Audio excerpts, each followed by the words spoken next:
Winter in Chicago seemed endless, stretching each day into a grey blur of chill and empty streets. The wind whipped down the avenues, making every block feel so much further away than it should have been. Josh, just 18, hunched over the handlebars of his mom's old bike, pushing through the icy gusts. He still remembered how she'd saved up for that bike, so even though it creaked and the paint was scratched, he treated it like treasure. That evening, the pressure weighed heavy on him. He had one last delivery strapped to his backpack, and if he didn't make it on time, he risked losing the tiny attic room he'd managed to rent above the bakery on Clark Street, the only place he could really call home since his mom had passed. There were so many rules, so little room for error, and tonight the ticking of his watch started to sound louder than the traffic. But as he sped down a mostly deserted block, something made him slow down. Near a battered old bus stop, half hidden by the shadows and biting wind, he noticed someone hunched on the bench, bundled up in an old coat.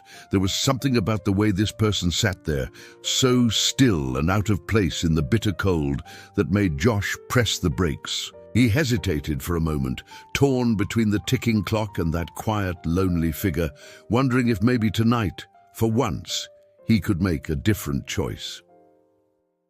The older woman sat perfectly still on the bench, barely moving except to glance up as each car passed by on the street. Her eyes seemed to linger for a few seconds, searching the faces behind the windows like she was hoping to spot someone she knew, or maybe reliving some old memory from years ago. Her hands, thin and shaky, gripped a worn-out leather purse so tightly it looked like she was afraid it might vanish if she let go. There was such a distant look behind her glasses, a sort of silent plea in those pale, tired eyes, like she wanted someone to see her, really see her, and maybe bother to ask if she was okay. Most people rushing home that evening pretended not to notice her.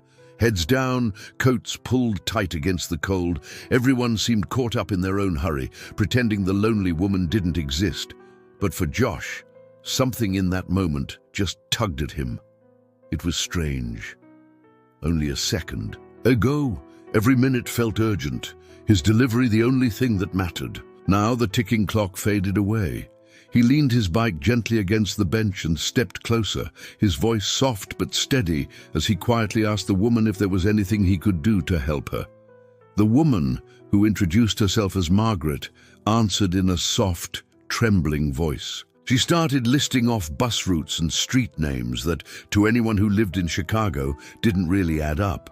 Josh could tell right away that something wasn't quite right. Maybe she was confused, or her memory was slipping. Margaret kept repeating old numbers and mentioning places Josh had only heard in stories from decades back. She said she was trying to get home, but when he gently asked her for her address, she faltered. After a while, it was clear she didn't actually remember it. Standing there in the wind, Josh started to feel that old nagging panic about the time. He knew he had only a short window left to make that last delivery. The fear of being locked out of his small attic room crawled back in. But as he watched Margaret clutch her purse even tighter, her face scrunching up in worry, his heart sank. She looked so lost, scared even. For a second, the world seemed to pause. Josh realized he couldn't just leave her sitting there alone, no matter how much he needed that roof over his head. Taking a slow breath, he told Margaret he'd help her find her way, already knowing inside it would probably cost him the little he still had. Josh crouched beside Margaret as she fumbled through her purse, her hands shaking even more in the cold.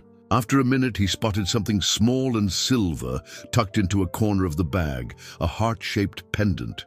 Gently, he turned it over and squinted to read the tiny script that was almost rubbed smooth from age. There it was, an address. It, said Garfield Ridge, way out on the southwest edge of Chicago, almost at the end of the city itself. The thought of getting both of them all the way out there on his bike made Josh pause.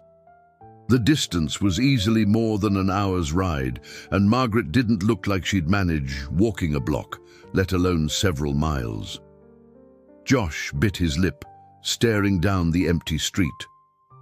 Laying his worries aside, he took off his own old jacket and carefully wrapped it around Margaret's shoulders. He used the battered crate on the back of his bike and a folded bakery blanket to make a seat of sorts, making sure she felt safe and steady before even thinking of starting. When she nodded, shivering but trusting, he climbed onto the bike and pushed off slowly, heading toward Garfield Ridge.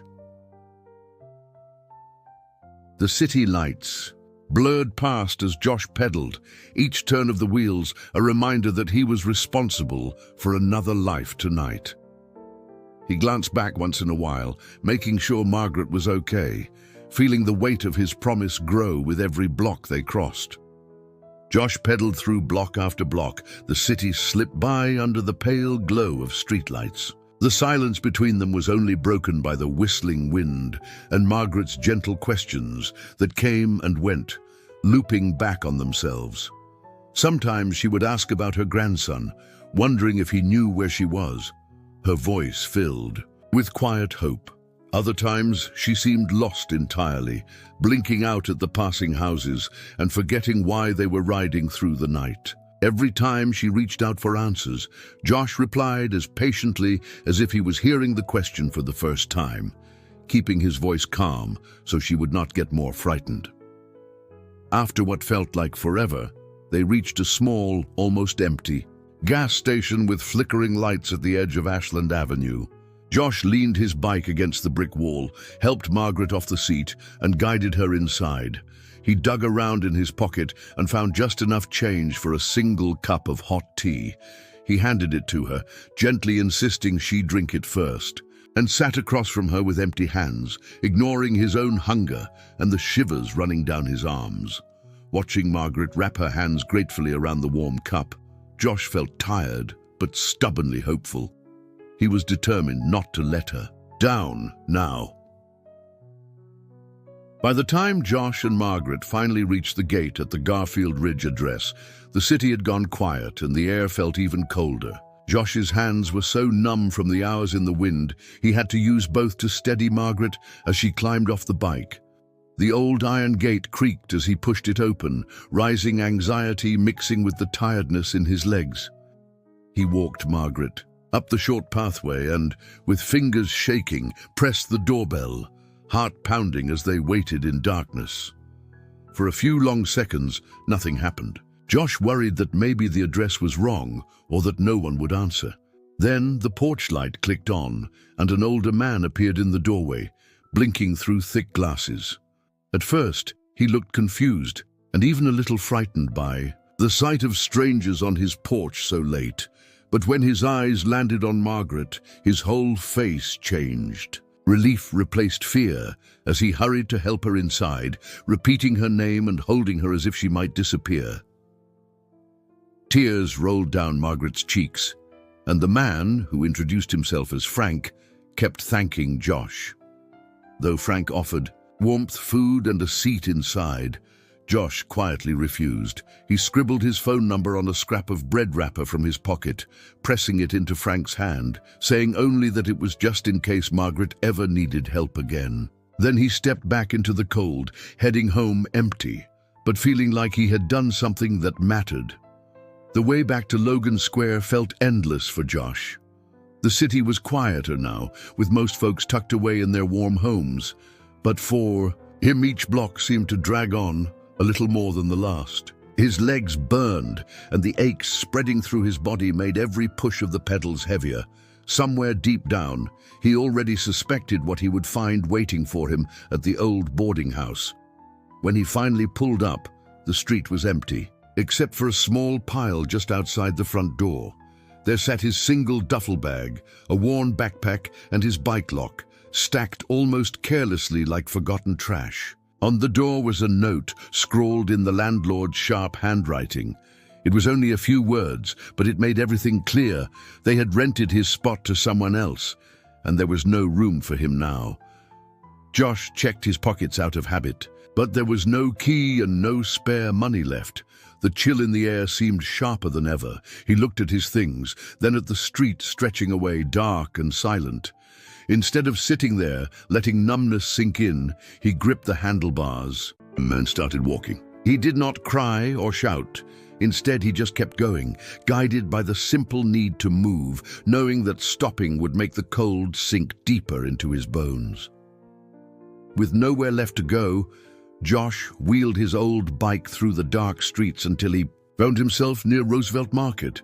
The back alley was quiet and shadowy, but he knew it well from other restless nights. He had sometimes helped out there, sweeping up or restocking shelves for a warm drink or a spot to sleep. Tonight, with the cold biting through every layer he wore, Josh didn't think twice. He made his way to the side door and knocked softly. After a short wait, the heavy door swung open and Mr. Alvarez, the market owner, looked him over with tired eyes. There was no anger or surprise, just the sort of look you give when you are half expecting trouble. Mr. Alvarez stepped aside without a word, then handed Josh an old blanket from a crate. He pointed to a dry corner near some empty vegetable bins and quietly asked Josh not to touch any of the wine boxes stacked nearby. Josh nodded, grateful for even this small kindness.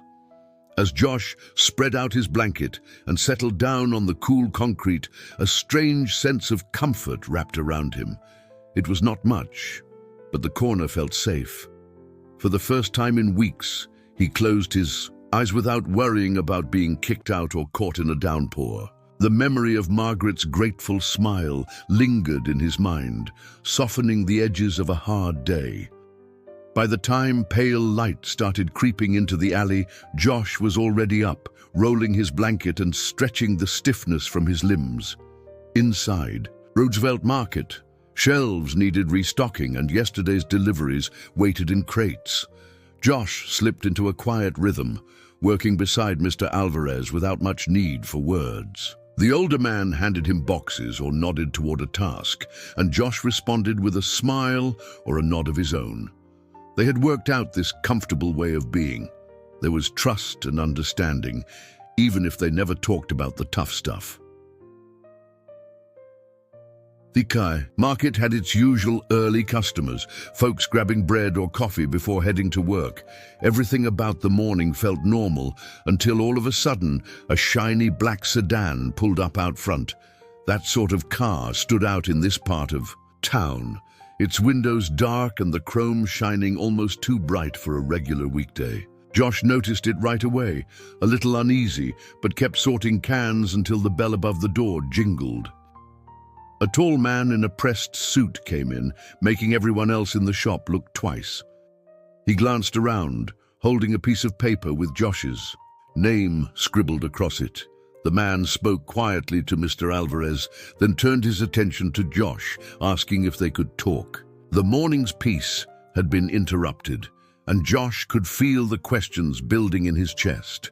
The man in the suit introduced himself as Michael, and explained that he was sent by Margaret.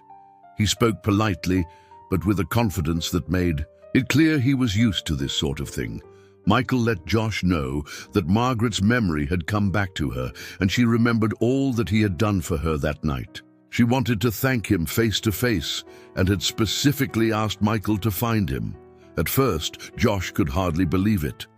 The idea of being invited back to that big house after seeing it only as an outsider felt strange and way outside his comfort zone. He shifted his weight, glancing at the market shelves and then at Mr. Alvarez, unsure if he belonged in a place like that.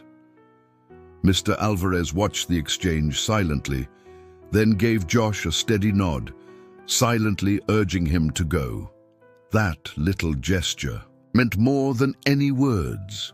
Still, Josh's heart pounded as he weighed the idea. He was nervous, feeling like he might be walking into a world where he did not fit, but a spark of hope pushed him forward. He agreed to Michael's invitation, packed his things, and stepped into the car, heading toward a new chapter whose ending he could not yet imagine. As the car made its way through the city, Josh stared out the window, watching the scenery change in the daylight. Everything looked different under the soft sun. Blocks he had only seen in the dark now showed small gardens, painted porches, and the kind of quiet life he usually hurried past. The roads twisted and climbed in gentle hills, and every turn pulled at his memory. He remembered biking up some of these same streets the night before, muscles aching and heart racing, but now the route felt less daunting. There was something comforting about seeing the city wake up, with people walking their dogs or waiting for a bus, unconcerned with heavy thoughts. Josh sat quietly in the back seat, nervous but curious about what waited at the end of the drive. When they finally pulled up to the same big house as before, he took a steadying breath as Michael led him inside. The place felt different now, less like a fortress and more like a home, bright with sunlight streaming through wide windows. Michael brought him down a hallway and into a sunlit room, where Margaret sat waiting. She looked healthier and calmer, her eyes clear and her smile warm and real. Just seeing her sitting there, her face filled with gratitude, made something inside Josh start to thaw. The room felt brighter than he remembered, and for the first time in days, he let himself hope that things might turn out all right. Josh stepped further into the sunlit room, feeling awkward at first, but Margaret's gentle smile put him a little more at ease. She looked at him for a moment, searching his face and seeming to gather her thoughts. The silence was comfortable, not the kind that makes people squirm, but the kind that comes when two folks know something important has happened between them. Then Margaret spoke, her words careful but warm, thanking Josh not just for helping her that night, but for giving her back a sense of home she had almost forgotten she needed. She explained that for a long time, even though she lived in that big, beautiful place, she had felt like an outsider going through the motions, but never really feeling grounded or needed. Josh's actions changed something in her, reminding her what it could feel like to really belong somewhere. She did not mention money or reward, which mattered a lot to Josh. Instead, Margaret offered Josh a room in her house, a true invitation, not a transaction. She said there was too much emptiness in a place that could offer so much more than just shelter, and she hoped he would stay not as a guest, but as part of making the house feel like a real home again. Hearing this, Josh felt something settle. Inside, a warmth he almost did not recognize. Maybe against all odds, he had finally found a spot where he fit. Josh sat there, caught off guard by Margaret's offer. He shook his head gently, explaining that he had not helped her for any kind of reward. He just wanted to make sure she was safe that night, nothing more. All his life, people seemed to assume that anyone down on their luck was only looking for a handout, but that was never really his style. Still, Margaret stayed firm, telling him that his selflessness was the very reason she wanted him around. She said the house needed someone who acted from the heart and not out of expectation, and that maybe, just maybe, it could be a fresh start. For both of them, their words hung between them for a moment, filled with ideas neither of them tried to rush. It was as though, for once, there was no hurry, just a sense that something new could be built if they gave it time. When the visit drew to a close, Josh thanked Margaret for her kindness and promised to think about it. That night, as he returned to Roosevelt Market, the city felt a bit different. The cold was the same, but Josh walked with his head higher. He realized he was not being judged for what he lacked, but seen for the strength and quiet courage that had always been his. The next morning, Josh woke up before sunrise, just like always, and headed back to Roosevelt Market. He dove into his usual tasks, stacking canned goods and sweeping the floor, but his mind kept drifting back to Margaret's words. No matter how hard he tried to focus on the labels or the register, her voice kept echoing in his thoughts. There was something different about the way she had invited him, like she believed in a future he had not dared to hope for. It felt good but scary at the same time, like standing on the edge of a new beginning. Mid-morning rolled around, and customers came and went, everyone busy with the business of the day. Josh had just finished putting up the last box of cereal when the familiar jingle of the front doorbell caught his attention. He looked up, expecting to see one of the regulars, but it was Margaret instead. She stood at the entrance alone, wearing a plain shawl and no trace of the fancy life she usually carried. The way she held herself, steady and sure, told Josh she was here for more than just groceries. Whatever walls had been between them seemed thinner now, and Josh braced himself, unsure of what she might say next. Margaret walked slowly through the small aisles, her steps quiet but confident as she made her way toward Josh. He could see right away that she was nervous, but there was a kindness in her eyes that made the tension melt just a little. She said softly that she had barely slept, thinking about him through the night. It surprised Josh to hear someone say that. They came from such different worlds, but she seemed to mean it. Margaret explained that ever since she lost her husband and grandson, her house had never felt as empty as it did that morning when she woke up. She said it made her realize just how much she wanted someone to share it with, even if just for a while.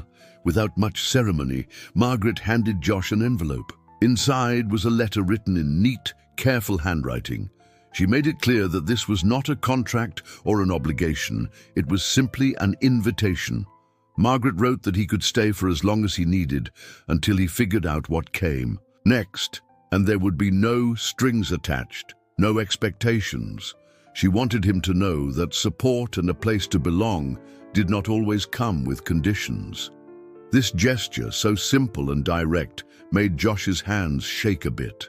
For the first time in a long while, he felt someone was offering help without asking for anything in return, and it touched him in a way he could not quite explain. Josh stood near the counter, letter pressed between his palms, reading Margaret's words over and over.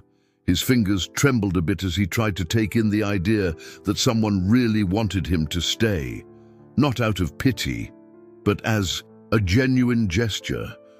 All the noise of the market faded away for a moment. It felt as if time slowed, letting him fully realize what was happening. He could hear distant conversations, the buzz of fluorescent lights, and the creak of the front door as customers came and went, but none of it seemed as important as the small envelope in his hand. Margaret waited quietly nearby, not rushing him or looking for a sign, just allowing him space to decide. Josh's thoughts raced, weighing caution against the unexpected warmth blooming in his chest. For so long, he had told himself that starting over was not for people like him, that folks just tolerated his presence instead of welcoming it. But something in Margaret's letter, in her words, and the care she took, made that story feel old and worn out. After a long silence, Josh folded the letter and met Margaret's eyes. With a simple nod, he said yes, not because he had nowhere else to go, but because this felt like a rare opening. It was a chance at something new, built on mutual trust with someone who truly saw him. That afternoon, Mr. Carter, Margaret's longtime driver, pulled up in the family's old Chevy, ready to help with the move. Josh gathered his few things, mainly worn clothes and a battered backpack, and turned to say goodbye to Pete, the guy who managed Roosevelt Market. Pete was never the sentimental type, so all he muttered was, "About time," before handing Josh a simple brown paper bag stuffed with 3 peanut butter and jelly sandwiches. Josh smiled, knowing this was Pete's way of showing he cared. The ride across town to Margaret's house was quiet, with streets lined by leafy oaks and brownstones, the city's afternoon bustle carrying on outside. When they arrived, the house was just as Josh remembered, big, a little old, but comfortable and welcoming. There were no special decorations or grand gestures, just Margaret waiting on the porch, waving with a plain warmth that settled his nerves. She led him inside and showed him to a sunny bedroom at the end of the hallway. He was told he could rest as long as he needed, and nobody asked questions or pressed him to explain his story again. Within a few weeks, life changed quietly. Thanks to a scholarship Margaret had set up without any fuss, Josh started attending classes at the local community college. For the first time in years, he woke up with purpose, excited about the day ahead, surprised by the difference a little trust and kindness could make. Living with Margaret gave Josh a sense of structure, but it was more than just having a roof over his head. Each morning, they would meet in the kitchen for oatmeal and strong coffee, sometimes sharing quiet smiles and sometimes jumping right into talk about the small and the big stuff.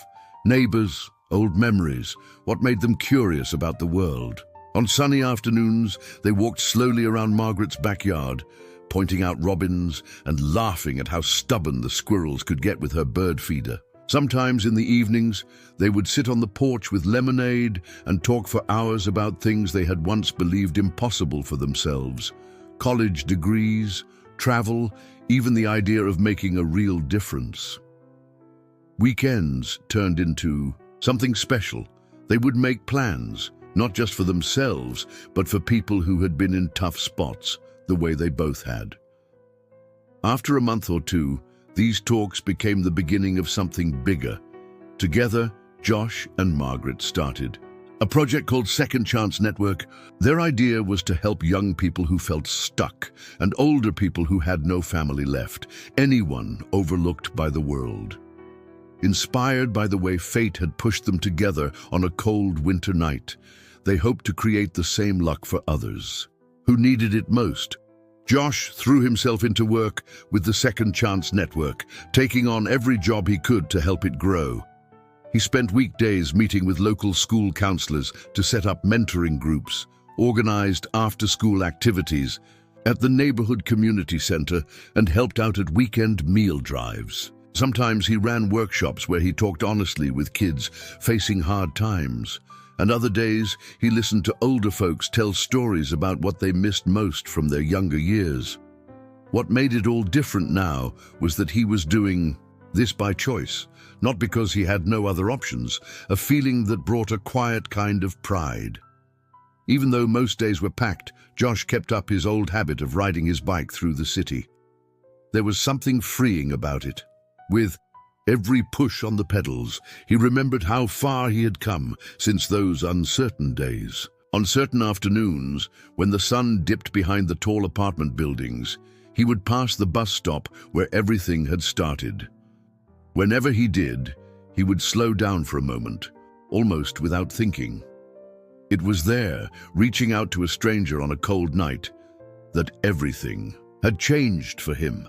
That place always reminded him just how much one simple act can reshape a life.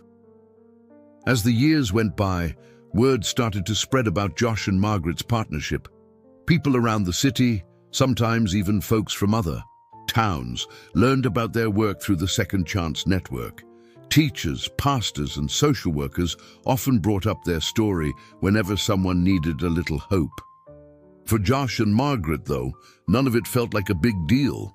It just made sense to give people the kind of chance they themselves had been shown.